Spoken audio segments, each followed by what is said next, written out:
automotrice. Véhicule doté d'installations motrices et aménagé pour le transport des voyageurs.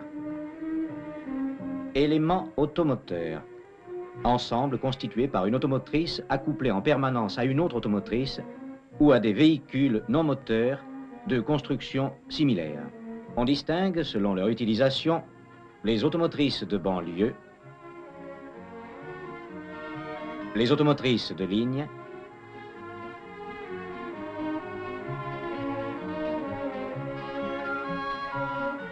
les automotrices de montagne.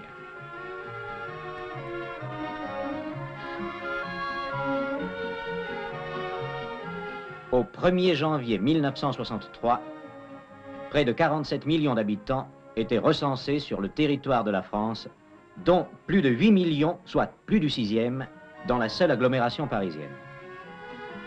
Chaque jour, près d'1 million de voyageurs empruntent les trains de banlieue pour se rendre à leur lieu de travail, situé à Paris ou dans les villes environnantes.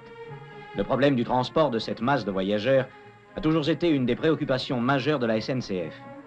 L'usager des lignes de banlieue exige en effet un service de train régulier, bien réparti dans les différentes heures de la journée, mais nombreux aux heures de prise ou de cessation de son travail, respectueux de l'horaire à la seconde près.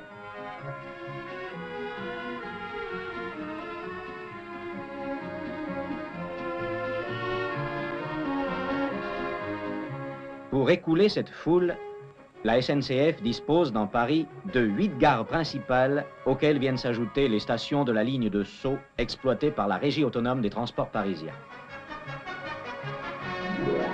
En tout premier lieu, Paris-Saint-Lazare et ses foules considérables. Chaque jour, 360 000 voyageurs arpentent les quais de cette gare. Particulièrement nombreux aux heures de pointe, 70 000 entre 18 et 19 heures, ils disposent pour leur déplacement vers Argenteuil, Saint-Germain ou Versailles d'éléments automoteurs composés d'automotrices et de remorques qui, depuis 1924, assurent sur ces lignes électrifiées en courant continu de 750 volts un impeccable service. Selon les nécessités commandées par le nombre de voyageurs, très variables au cours des heures de la journée, des rames de 6 voitures, de 4 voitures, ou tout simplement de 2, l'élément de base, sont mises en circulation sur les différentes lignes. Ces combinaisons sont facilitées par la présence aux 2 extrémités de chaque élément d'un attelage automatique très simple, le boireau.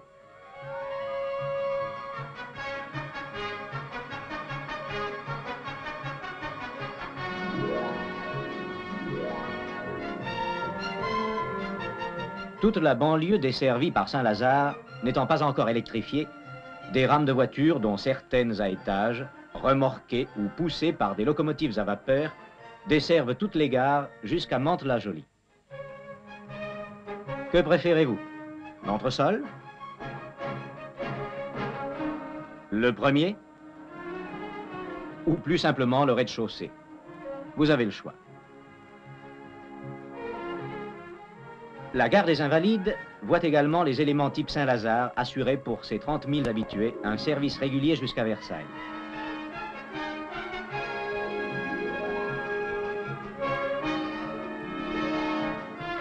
En 1901, les automotrices Sprague, du nom de leur créateur, et qui furent construites à la fin du siècle dernier pour le métro aérien de Chicago, circulaient entre Paris-Invalides et Meudon-Val-Fleury.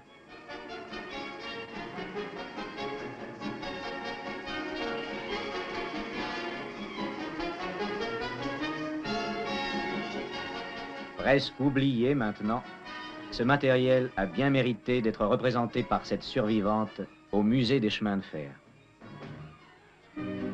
Montparnasse, dont les jours sont comptés. La future gare du Maine sera la tête de ligne d'un trafic important de banlieue, tout en assurant les grands départs en vacances vers les plages de l'océan.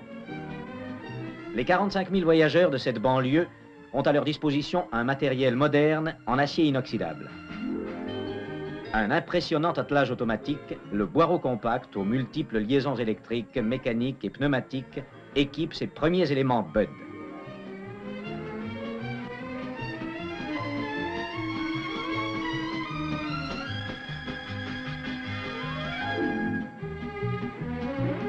De nouveaux éléments, également en acier inoxydable, aux nombreuses portes d'accès, 4 par face de voiture, sont venus renforcer le parc et contenter les exigences de plus en plus pressantes des usagers.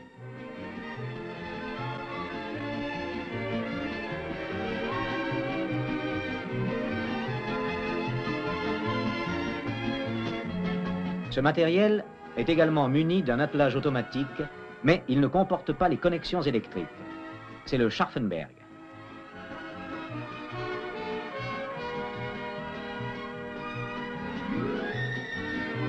Toutes ces rames assurent un service rapide sur cette banlieue électrifiée en courant continu 1500 volts.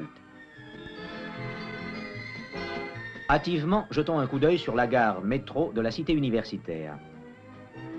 Venant de la gare du Luxembourg, cette rame conduira ses voyageurs vers les sites pittoresques de la vallée de Chevreuse, encore pleine de la poésie qui enchanta les solitaires de Port-Royal.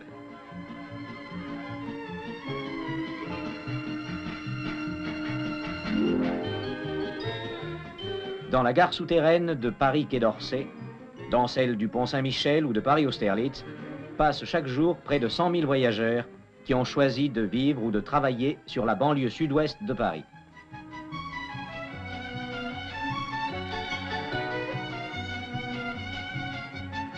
Ici encore, le nouveau matériel a été adjoint en renfort aux rames anciennes en service depuis 1925.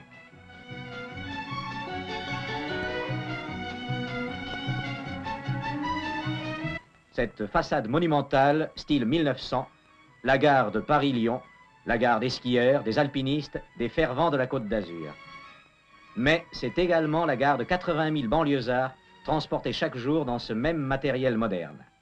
Saluons au passage la Bastille et ses trains à vapeur, emportant vers les bords ombragés de la Marne non seulement des travailleurs, mais aussi les amateurs de canotage et du petit vin blanc. À la gare de l'Est, 100 000 habitués vont et viennent. Remplaçant les locomotives à vapeur, des diesels, les BB 66 000 assurent la remorque des trains sur les lignes qui ne sont pas promises à l'électrification.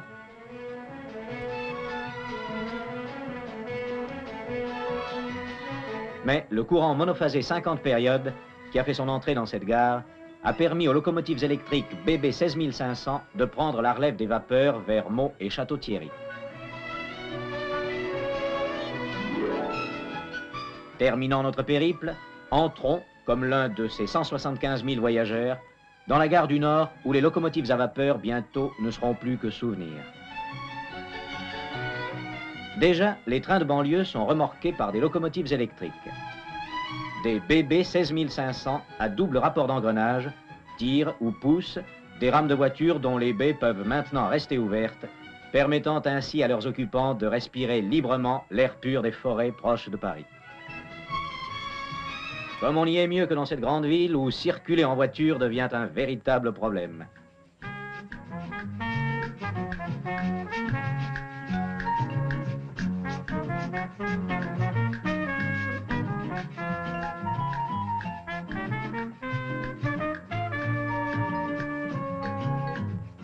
Interdit. Interdit. Interdit. Non. Non, non et toujours non.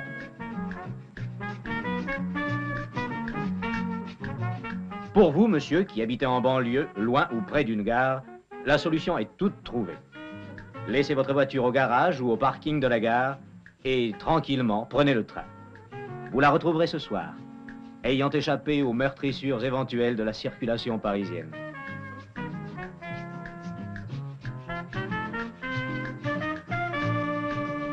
Vous aussi qui circulez sur 2 roues, évitez donc tout danger.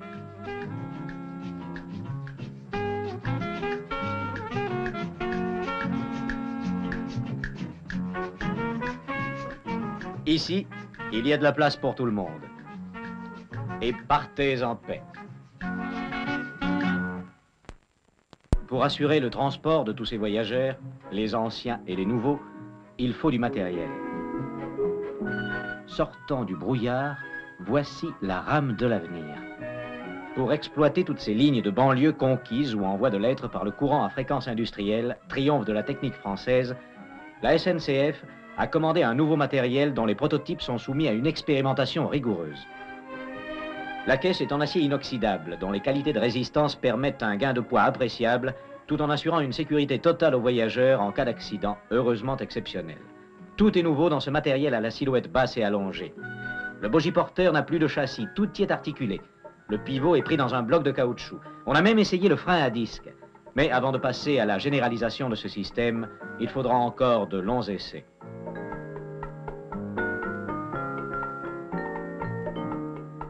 Cet autre bogie-porteur, à châssis articulé et de hauteur très réduite, est monté également concurremment avec le précédent sous ce matériel. Un seul bogie-moteur par automotrice.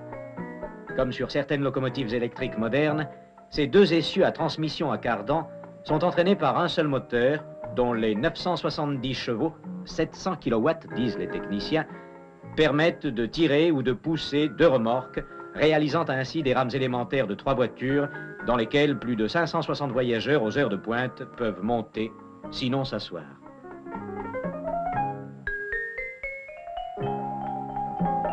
Mais le service de banlieue est capricieux. Il a toujours été fonction des heures d'ouverture et de fermeture des écoles, des bureaux, des magasins, des ateliers. Il faut pouvoir changer la composition de la rame et pour le faire rapidement et sans danger, l'attelage automatique s'impose. Celui-ci, le Scharfenberg intégral, réalise toutes les liaisons mécaniques, pneumatiques et électriques qui permettront en particulier de commander depuis la cabine de tête les équipements à redresseur au silicium des 2 ou 3 automotrices présentes dans le convoi.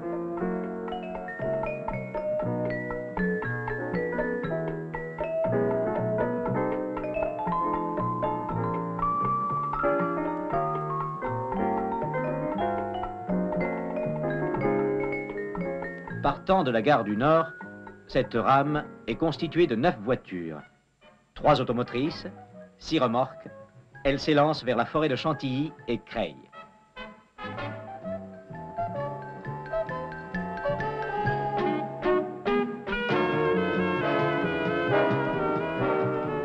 Dans son poste de conduite, le conducteur est à l'aise et ses voyageurs, confortablement assis, pensent que le trajet sera moins pénible qu'au volant d'une voiture sur une route encombrée de la banlieue parisienne.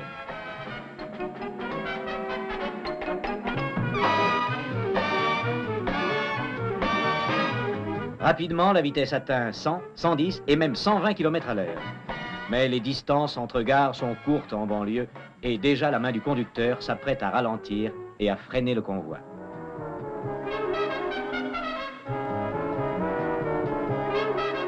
Remarquez avec quelle facilité ces voyageurs, pressés comme tout banlieusard qui se respecte, vont descendre sur le quai. Mais ce n'est pas une raison pour descendre en marche. Cette facilité tient à l'excellent emmarchement réalisé. Le plancher est plus bas que dans le matériel traditionnel. Quelle différence avec autrefois.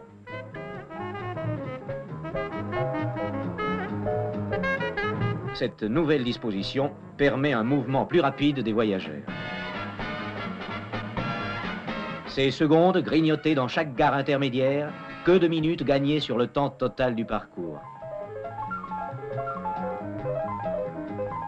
Après la fermeture automatique des portes, la rame repart pour accomplir ses nombreuses navettes quotidiennes.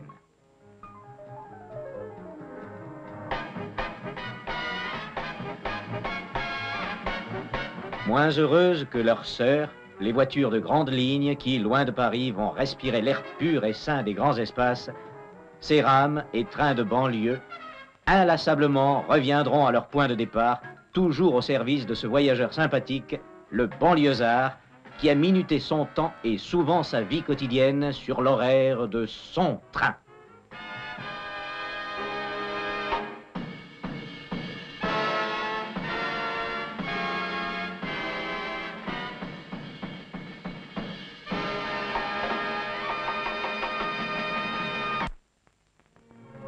En France, pendant plus d'un quart de siècle, les automotrices électriques n'avaient guère été utilisées que sur des services de la banlieue de Paris. En dehors de celle-ci, la desserte locale restait confiée à des trains classiques remorqués par des locomotives. Avant 1937, seuls quelques engins de faible puissance véhicule classique aménagé spécialement, assurait une desserte locale autonome. Celui-ci était utilisé entre Perpignan et Villefranche-Vernay-les-Bains.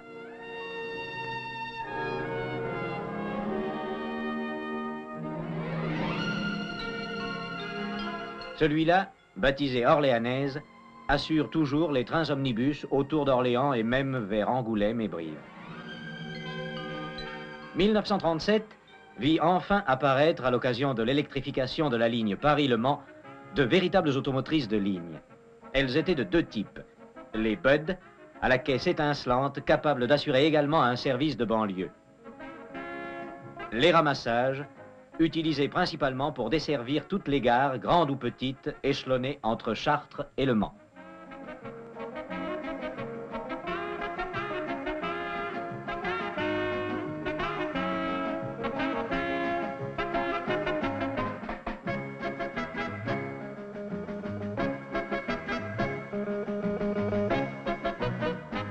Ces automotrices, véritables lévriers du rail, ont une accélération au démarrage de 1,10 m à la seconde par seconde qui leur permet d'assurer chaque jour le parcours omnibus Le Mans-Chartres, soit 123 km avec arrêt tous les 7 km environ, à une vitesse moyenne entre stations de 105 km à l'heure.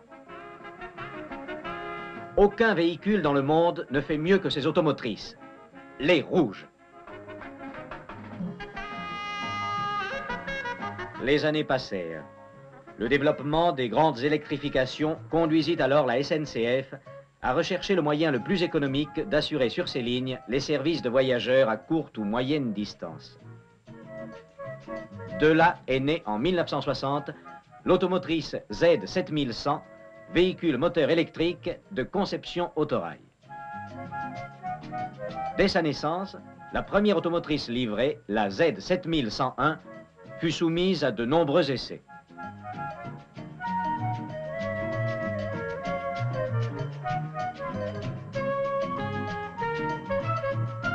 Stabilité, confort, performances en charge, tout fut contrôlé, mesuré, enregistré avant d'en permettre l'accès aux voyageurs.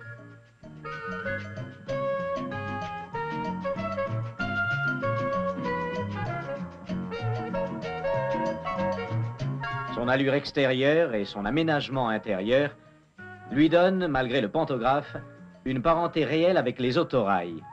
Mais les 1200 chevaux qui habitent son unique bogie moteur, 900 kW, lui permettent d'entraîner à 130 km à l'heure 3 remorques et de réaliser ainsi un élément capable de transporter 250 voyageurs assis.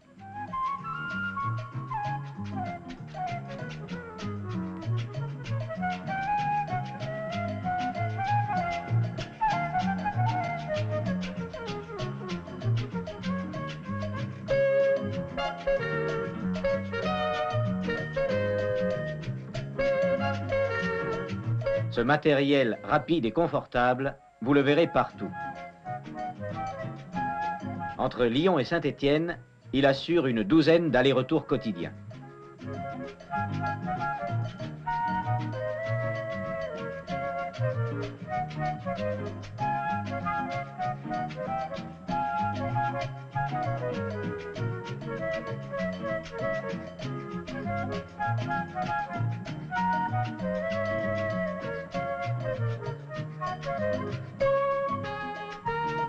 Entre Avignon et Narbonne, il dessert Nîmes, Montpellier, Sète, Béziers.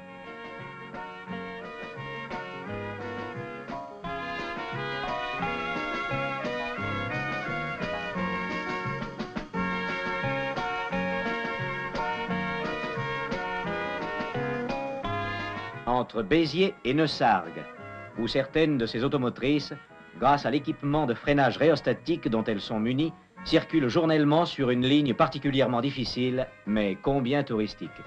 On en a même vu à Toulouse démontrer qu'elles sont capables d'assurer la relève de ces automotrices à adhérence totale, mises en service en 1947 sur la ligne à forte pente qui monte à la Tour de Carol.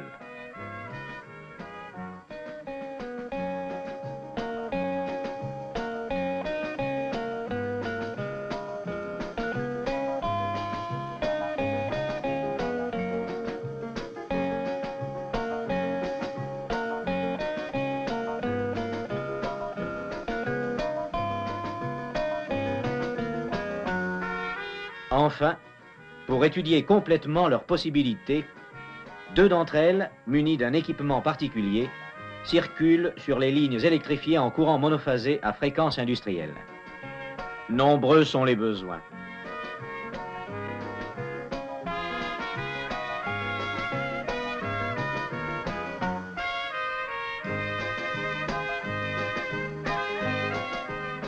Mais notre incursion à la Tour de Carol nous a permis de découvrir un autre emploi de l'automotrice. Sur les lignes de montagne à voie étroite, électrifiées en courant continu 750 volts.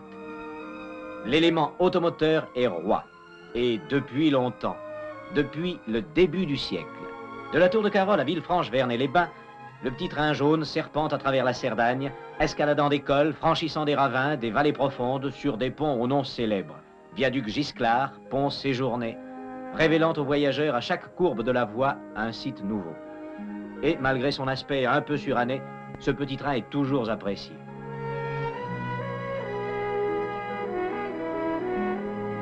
Comme la Cerdagne, la vallée de Chamonix est desservie depuis le tout début du siècle par une ligne à voie métrique dont la construction à cette époque constituait une réalisation d'une rare audace.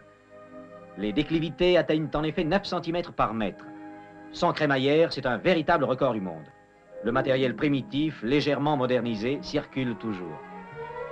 Mais depuis 1958, des éléments nouveaux, constitués en principe de 2 automotrices encadrant une remorque, sont venus préparer la relève. Grâce à eux, l'importance des gains de temps réalisés met désormais sur ce parcours d'un intérêt touristique exceptionnel le chemin de fer en position favorable par rapport à la route, tout en permettant aux touristes d'admirer et de photographier les cimes altières qui étincellent au soleil.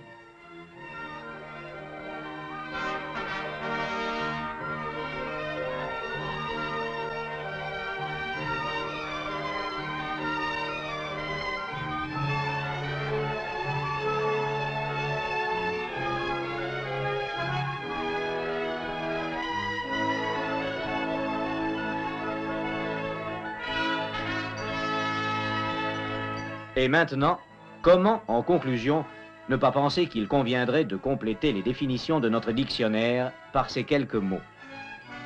Automotrice, véhicule conçu pour satisfaire tous les désirs du voyageur, qu'il soit touriste ou travailleur.